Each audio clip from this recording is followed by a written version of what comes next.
Bonjour à tous. Dans cette vidéo, nous allons voir une technique permettant de résoudre les intégrations par partie beaucoup plus facilement grâce à une méthode appelée la DI méthode aux États-Unis. Donc cette méthode a été initiée par Black Pen Red Pen, qui est un youtubeur américain, youtubeur mathématique. Je vous conseille d'aller le voir, c'est très intéressant. Nous allons prendre un premier exemple qui est l'intégration de la fonction ln de x.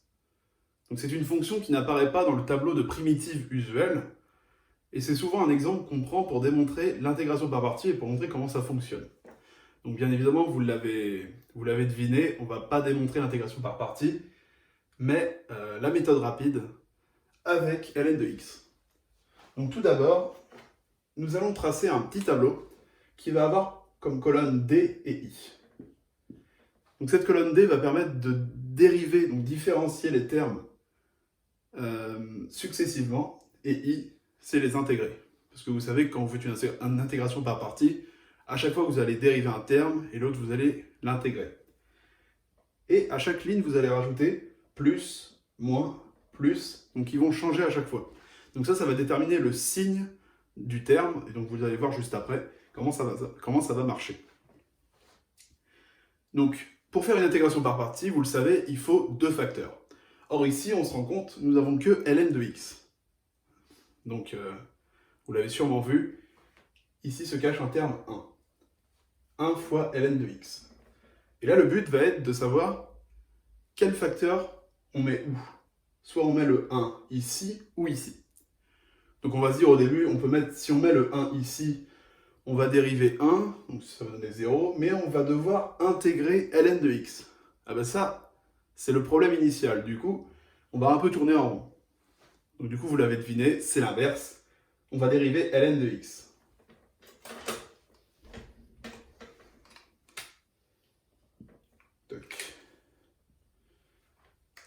Et on va intégrer 1. La dérivée de ln de x, c'est 1 sur x. Et la primitive de 1, c'est x. Alors on ne va pas mettre x plus c, parce que vous allez vous rendre compte qu'après la constante va réapparaître quand on va faire l'intégrale. Donc on va juste laisser x pour l'instant. Et donc, comment ça va marcher l'intégration par partie?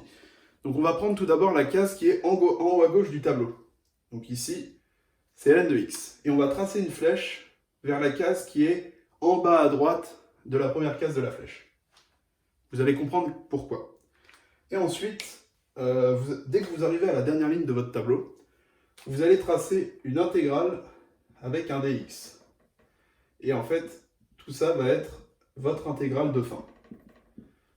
Donc ça, c'est le petit moyen visuel de faire la méthode rapide. Et du coup, grâce à ça, on peut faire égal. Donc i égale. On va faire le produit de ce terme et de ce terme, donc ln de x fois x. Donc x ln de x. Pardon. X ln de x. Donc ici, moins, car on a un moins ici, et là, on a juste à recopier l'intégrale qui apparaît là. Moins l'intégrale de 1 sur x, pardon, multiplié par x, dx. Hop. Voilà, donc on a notre intégrale et notre terme de l'intégration par partie. Donc là, on peut continuer. Donc ce terme-là ne change pas, on peut le recopier. Hop. Et ensuite, on a ce terme-là. On a 1 sur x fois x. Un nombre divisé par lui-même vaut 1. Donc c'est l'intégrale de 1 dx. Bon là, l'intégrale de 1 dx, primitive de 1, c'est x. Donc on peut l'écrire. Plus la constante. Bon, on peut faire moins la constante, mais la constante, si c'est moins ou plus, on s'en fiche un petit peu. C'est une constante qui est définie sur R, plus C. Voilà. Et donc là, on obtient la primitive de ln de x. Donc pour toute constante appartenant à l'ensemble des réels ou l'ensemble des complexes, donc on peut noter ça K.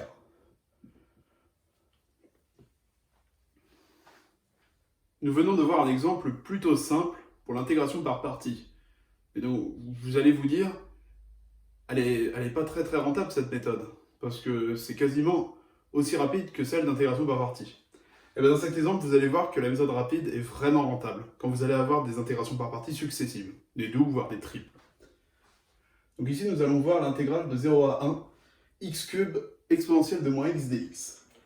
Donc on va tracer notre petit tableau. di avec plus moins en ligne. Et donc ici, notre but va être de voir quel terme on va primitiver et quel terme on va intégrer donc, successivement.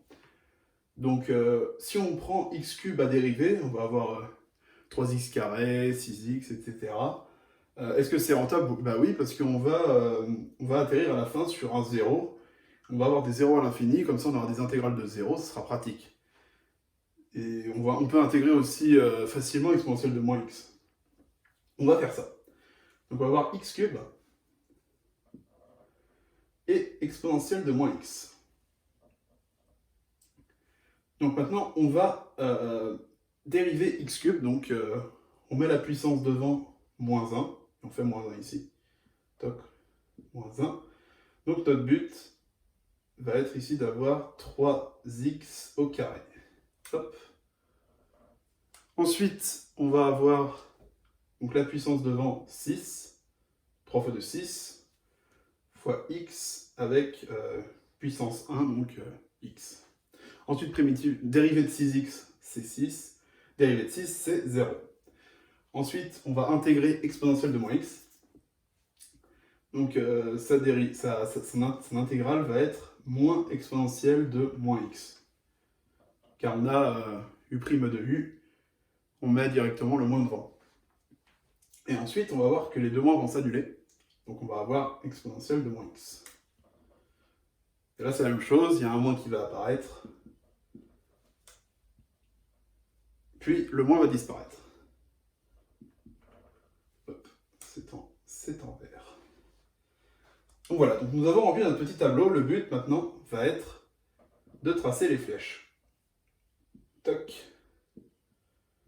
Donc la flèche part toujours du plus haut vers donc, le terme qui est en bas à droite, comme ceci.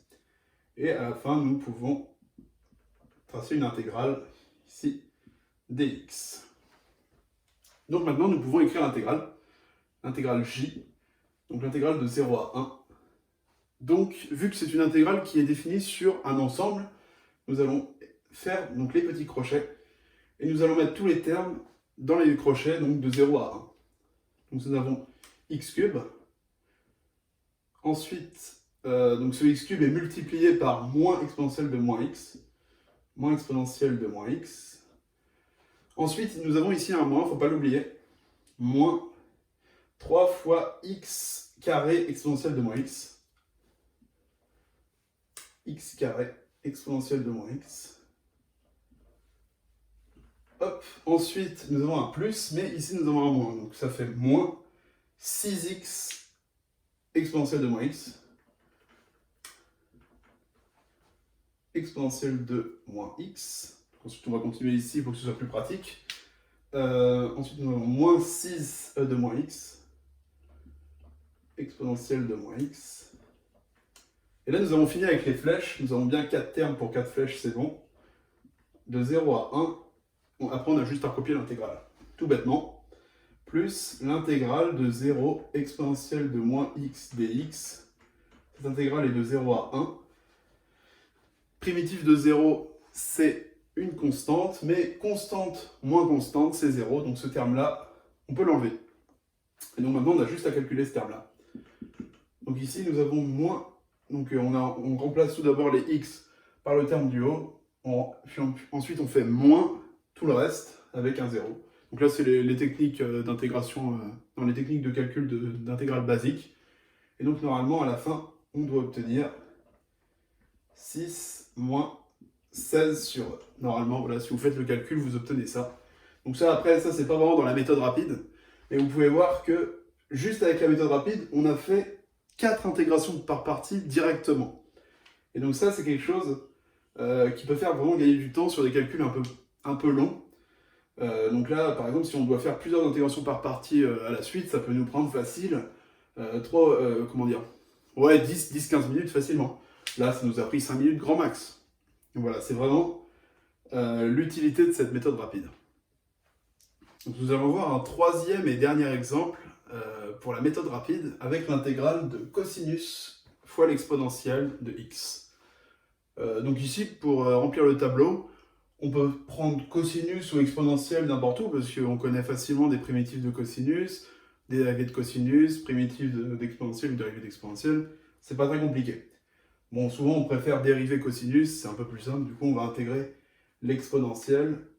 Donc l'exponentielle, c'est vraiment la fonction la plus pratique, parce qu'on a juste à recopier l'exponentielle plein de fois ici, vu que son intégrale, c'est elle-même. Ensuite, on peut remplacer cosinus de x. Hop.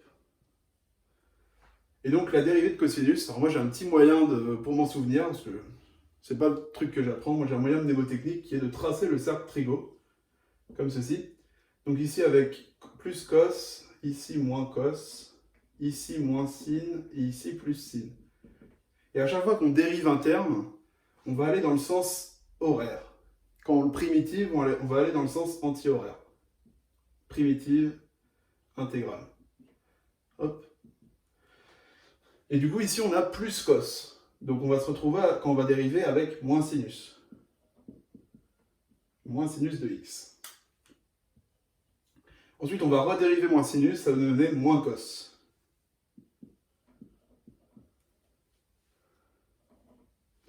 Et donc là, en fait, on pourrait continuer à l'infini et on se rend compte que il n'y a pas vraiment d'évolution. Avant, dans les autres exemples, on avait, pour l'exemple avec le ln, on avait une multiplication 1 sur x fois x.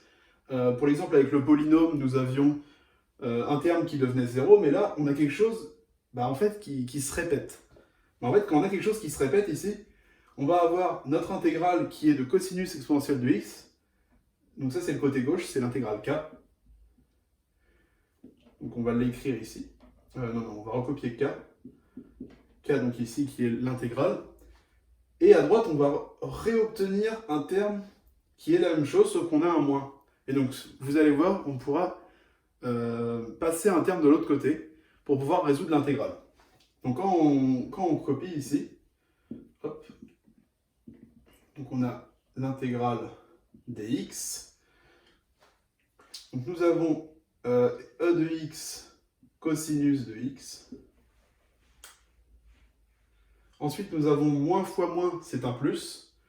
Donc on écrit un plus. Exponentielle de x sinus x. Et ensuite, on recopie l'intégrale. Sauf qu'ici, nous avons un moins. Donc, moins fois plus, c'est moins.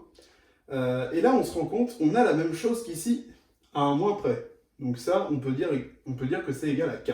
On n'a pas besoin de recopier l'intégrale, ça se voit. Et donc, en fait, ce qu'on va faire ici, on va faire une petite méthode qui va être de mettre le k de l'autre côté. Donc, on va avoir 2k qui est égal à ce qu'il y a à droite. Donc, au final, l'intégrale k vaut 1 demi de e de x cos x plus e de x sin x. Et donc ici, voilà. On n'a pas besoin de faire une double intégration par partie. Grâce à la méthode rapide, en fait, on peut visualiser directement que nous avons la même intégrale qui se répète. Merci d'avoir regardé ma vidéo. Si vous avez des conseils à me donner, que ce soit sur les méthodes d'explication ou n'importe quoi, n'hésitez pas à le faire dans l'espace commentaire. À la prochaine.